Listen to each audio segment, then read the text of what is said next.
তো চলে আসছি প্রান্তিক খামারি ভাইয়ের বাড়িতে। এটা হচ্ছে আপনার কাপাসিয়া উপজেলার রায়াদি ইউনিয়নের বেলাসী গ্রামের এক প্রান্তিক খামারি সাদির ভাই। ওনার হচ্ছে দেশের মধ্যে সাহিওয়াল ক্রস একটি গাভী। তো গাভীটিকে হচ্ছে বাচ্চাটির বয়স হবে আনুমানিক 4 থেকে 5 মাস।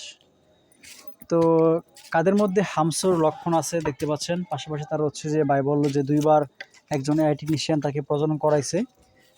তো প্রজনন করানোর পরও কনসেপ্ট করে নাই, সেই প্রেক্ষিতে উনি আরেক মাধ্যমে আমাকে ফোন দিছে। তো আসলাম, তো ওনাকে চেষ্টা করবো একটা সঠিক সলিউশন দেওয়ার জন্য। আল্লাহ তাআলা রহমত করে, সেই প্রেক্ষিতে আপনারা দোয়া রাখবেন। তো ভাই আপনার আবদার এর মধ্যে কোন জাতের বীজ দিবেন? সিন্ধি। আচ্ছা, ভালো একটা বীজ দিলে আপনার একটু যত্ন বেশি করতে হবে, তবে ম্যানেজমেন্ট একটু বেশি করবেন যাতে আপনাদের বাচ্চার গ্রোথ ভালো আসবে। আর আপনার গাভীতে হচ্ছে ইজাবের ভালো বীজ দিয়ে প্রজনন করাবো, যাতে করে ইজাবের ভালো বাচ্চা আসলে আপনি খুশি হন, আপনার সচ্ছলতাও বৃদ্ধি পায়।